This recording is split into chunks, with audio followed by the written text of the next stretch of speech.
বিরোধীরা। মা, দাদা, দাদা, দাদা, দাদা, বাঁচা আমায়, ওরা আসছে। কারা? আমি পুলিশকে ফোন করছি। তাড়াতাড়ি। হ্যালো, নারকেলডিঘি থানা, আপনারা তাড়াতাড়ি আসুন, ওরা আমার ভাইকে মেরে ফেলবে। হ্যালো, হ্যালো, কেটে দিল। এই যে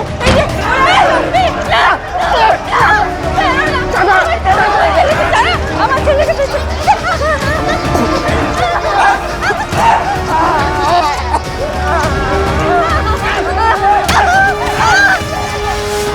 2021 সালের ভোট পরবর্তী হিংসায় 24 জন বিরোধী দলের কর্মীকে হত্যা করা হয়। 11,200টি হিংসাত্মক ঘটনা ঘটে।